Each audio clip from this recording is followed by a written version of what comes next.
Buenas tardes, bienvenido sea usted a esta entrevista del Comité de Evaluación del Poder Legislativo. En primera instancia, le pediremos nos dé su nombre completo, cargo al que aspira y de dónde es usted originario. Muchísimas gracias. Mi nombre es Eduardo Miguel Rusconi Trujillo. Aspiro al cargo de ministro de la Suprema Corte de Justicia y soy originario de la Ciudad de México. Muchísimas gracias. A mí me corresponde hacerle la primera pregunta y yo quisiera saber cómo interpretaría y aplicaría el principio de control difuso de la constitucionalidad en casos donde se presenten normas que pudieran ser incompatibles con la Constitución. Le agradezco muchísimo. Antes de contestar a la pregunta, quisiera expresar que estoy muy honrado de estar aquí y muy contento de poder tener la oportunidad de expresar estos puntos de vista con ustedes. Respondiendo a su pregunta, yo creo que el control difuso de la constitucionalidad y de la convencionalidad es muy importante y creo que todos los jueces de nuestro país, especialmente los jueces constitucionales, tienen la obligación de llevarlo a cabo. Creo que la Constitución es muy clara y también la jurisprudencia previa, en el sentido de que cuando hay un conflicto entre las normas convencionales y las normas constitucionales, debe prevalecer la Constitución. Lo que creo que debe hacer el Tribunal Constitucional o nuestra Suprema Corte de Justicia es tratar de armonizar la interpretación de ambas normas cuando pudiera evitarse que haya un conflicto. Sin embargo, cuando no se puede evitar y los textos de ambas normas sean claramente contradictorios, creo que lo que debe hacer el tribunal es privilegiar el texto constitucional. Gracias. Bien, ¿qué tal? Bienvenido de nuevo. En razón a los medios de control constitucional enfocados a la materia electoral, ¿qué nos puede decir? Bueno, la Constitución es muy clara en el sentido de que la Suprema Corte de Justicia tiene sus facultades limitadas para poder resolver controversias en materia electoral y que la máxima autoridad es el Tribunal Electoral del Poder Judicial de la Federación. Creo que debe mantenerse así, creo que es un tribunal especializado y se debe respetar la competencia que la Constitución le establece a ambos órganos.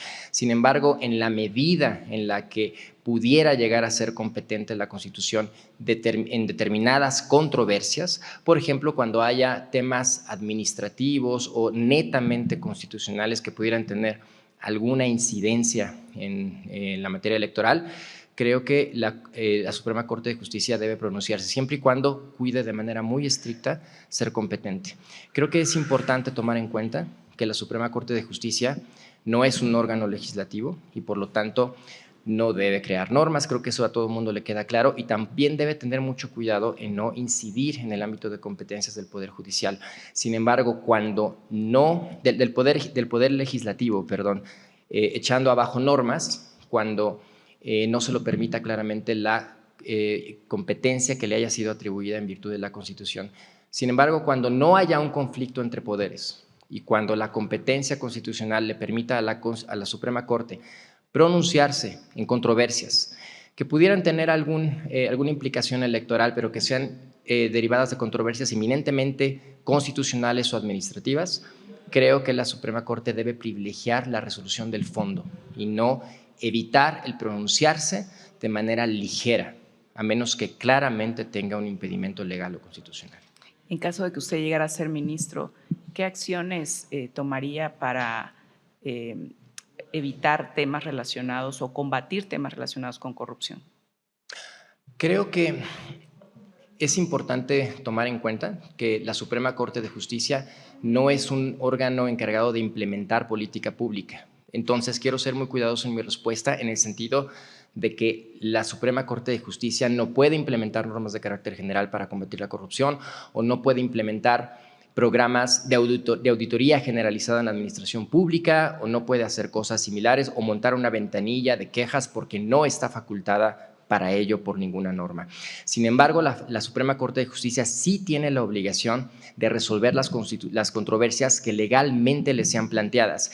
Y esto tiene que ver con la materia central de lo que yo creo que debe cambiar en el Poder Judicial local y sobre todo federal, que es que los jueces, en muchas ocasiones la Suprema Corte de Justicia, por normas procesales, de manera muy común, evitan entrar a los fondos de las controversias por cuestiones procesales. Entonces, de manera muy precisa Y contestando a su pregunta, lo que creo que debe hacer un ministro o la Suprema Corte de Justicia es que en las controversias que les sean planteadas, de manera agresiva, entre al fondo de la controversia que le fue puesta enfrente para resolverla en el fondo y no de manera procesal. Voy a poner un caso muy claro en el que yo he sido un abogado que ha promovido ante la Suprema Corte de Justicia. Hace algunos años se creó la Ley General de Responsabilidades Administrativas, que cambiaba el paradigma general en materia de atención a las responsabilidades administrativas de los servidores públicos.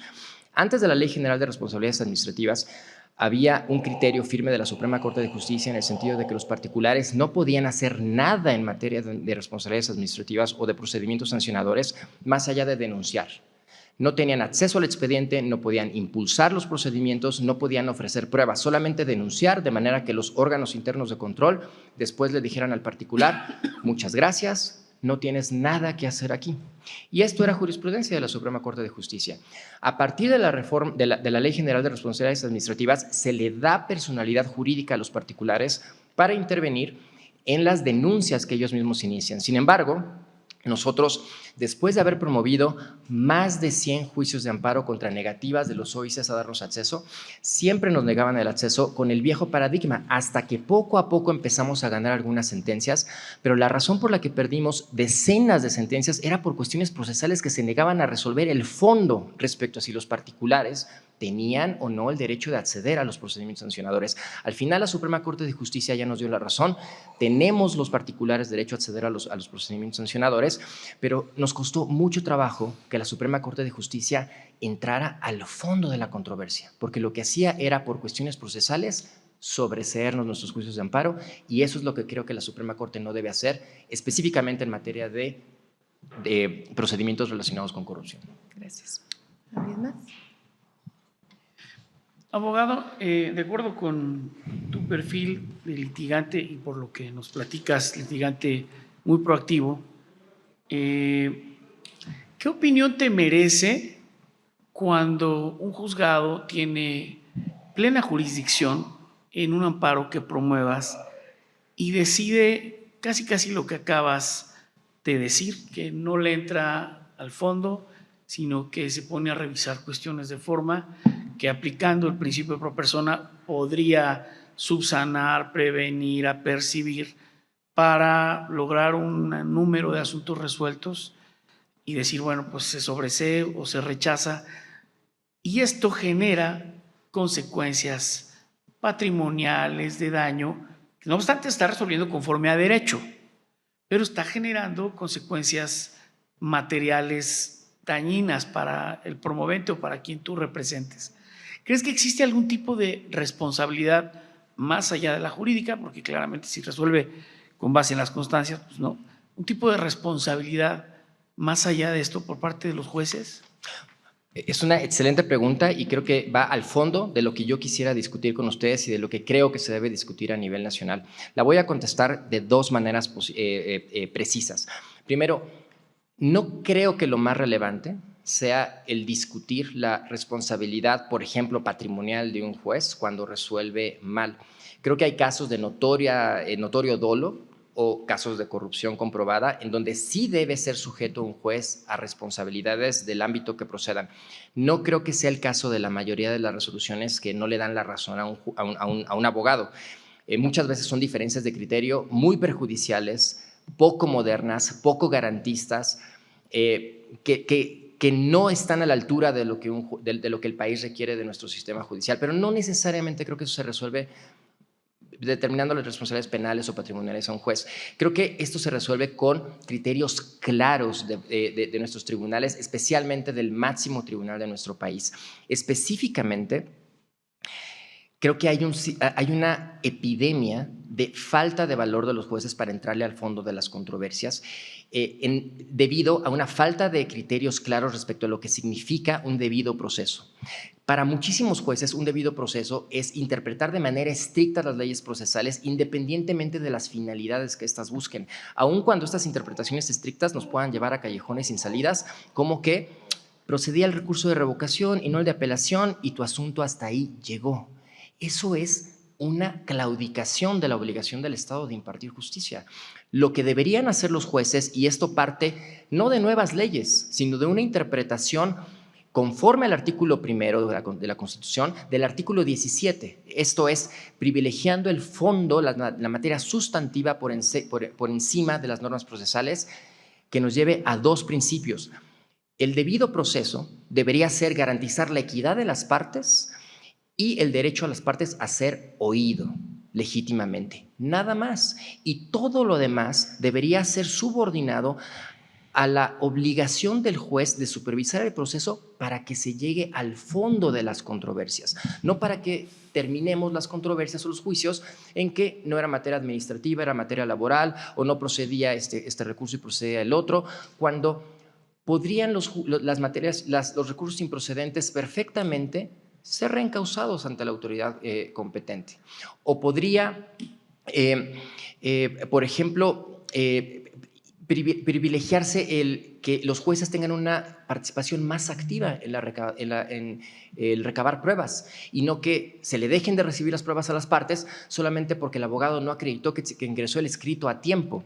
Le queda menos de un minuto para un mensaje de cierre. Específicamente, creo que la Suprema Corte de Justicia debería intervenir de dos maneras muy precisas en la implementación de criterios judiciales que deberían tener un alcance nacional. El primero es criterios que obliguen a los jueces a hacer todo lo humanamente posible para resolver el fondo de las controversias e implementar garantías de no repetición de las violaciones de derechos humanos.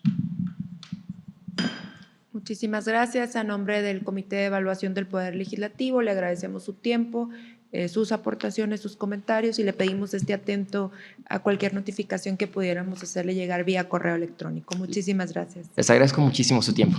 Es un placer. Gracias. Gracias, abogado. Gracias por sus respuestas.